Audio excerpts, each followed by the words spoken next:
Wilson v. Arkansas, Supreme Court, 1995. Justice Thomas delivered the opinion of the court. At the time of the framing, the common law search and seizure recognized a law enforcement officer's authority to break open the doors of a dwelling, but generally indicated that he first ought to announce his presence and authority. In this case, we hold that this common law knock-and-announce principle forms a part of the reasonableness inquiry under the Fourth Amendment. 1. During November and December 1992, petitioner Charlene Wilson made a series of narcotics sales to an informant acting at the direction of the Arkansas State Police. In late November, the informant purchased marijuana and methamphetamine at the home that petitioner shared with Bryson Jacobs. On December 30th, the informant telephoned petitioner at her home and arranged to meet her at a local store to buy some marijuana. According to testimony presented below, petitioner produced a semi-automatic pistol at this meeting and waved it in the informant's face, threatening to kill her if she turned out to be working for the police. Petitioner then sold the informant a bag of marijuana. The next day, police officers applied for and obtained warrants to search petitioner's home and to arrest both petitioner and Jacobs. Affidavits filed in support of the warrants set forth the details of the narcotics transactions, and this stated that Jacobs had previously been convicted of arson and firebombing. The search was conducted later that afternoon. Police officers found the main door to petitioner's home open. While opening an unlocked screen door and entering the residence, they identified themselves as police officers and stated that they had a warrant. Inside the home, the officers seized marijuana, methamphetamine, Valium, narcotics paraphernalia, a gun, and ammunition. They also found petitioner in the bathroom flushing marijuana down the toilet.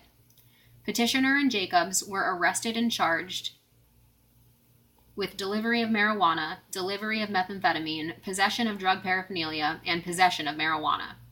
Before trial, petitioner filed a motion to suppress the evidence seized during the search. Petitioner asserted that the search was invalid on various grounds, including that the officers had failed to knock and announce before entering her home. The trial court summarily denied the suppression motion. After a jury trial, petitioner was convicted of all charges and sentenced to 32 years in prison. The Arkansas Supreme Court affirmed petitioner's conviction on appeal. We granted certiorari to resolve the conflict among the lower courts as to whether the common law knock-and-announce principle forms a part of the Fourth Amendment reasonableness inquiry. We hold that it does, and accordingly reverse and remand. 2. The Fourth Amendment to the Constitution protects the right of the people to be secure in their persons, houses, papers, and effects against unreasonable searches and seizures. In evaluating the scope of this right, we have looked to the traditional protections against unreasonable searches and seizures afforded by the common law at the time of the framing. Although the underlying command of the Fourth Amendment is always that searches and seizures be reasonable, our effort to give content to this term may be guided by the meaning ascribed to it by the framers of the amendment. An examination of the common law of search and seizure leaves no doubt that the reasonableness of the search of a dwelling may depend in part on whether law enforcement officers announce their presence and authority prior to entering. Although the common law generally protects a man's house as his castle of defense and asylum, common law courts long have held that when the king is party, the sheriff, if the doors not be open, may break the party's house either to arrest him or to do other execution of the king's process, if otherwise he cannot enter. To this rule, however, common law courts appended an important qualification. But before he breaks it, he ought to signify the cause of his coming and to make request to open doors. For the law without a default in the owner abhors the destruction or breaking of any house, which is for the habitation and safety of man, by which great damage and inconvenience might ensue to the party, when no default is in for him. For perhaps he did not know of the process of which, if he had notice, it is to be presumed that he would obey it.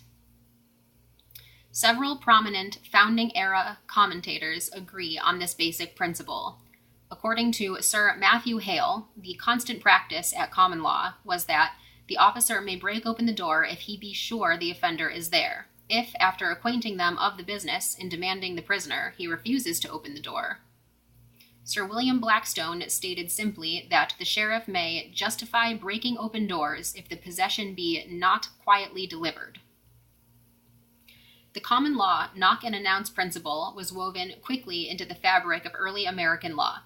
Most of the states that ratified the Fourth Amendment had enacted constitutional provisions or statutes generally incorporating English common law. Our own cases have acknowledged that the common law principle of announcement is embedded in Anglo-American law, but we have never squarely held that this principle is an element of the reasonableness inquiry under the Fourth Amendment. We now so hold.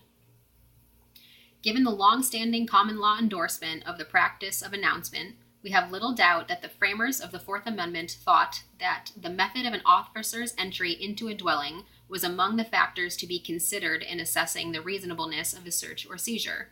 Contrary to the decision below, we hold that in some circumstances, an officer's unannounced entry into a home might be unreasonable under the Fourth Amendment.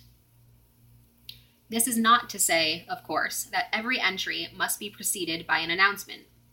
The Fourth Amendment's flexible requirement of reasonableness should not be read to mandate a rigid rule of announcement that ignores countervailing law enforcement interests. As even petitioner concedes, the common law principle of announcement was never stated as an inflexible rule requiring announcement under all circumstances. Indeed, at the time of the framing, the common law admonition that an officer ought to signify the cause of his coming had not been extended conclusively to the context of felony arrests.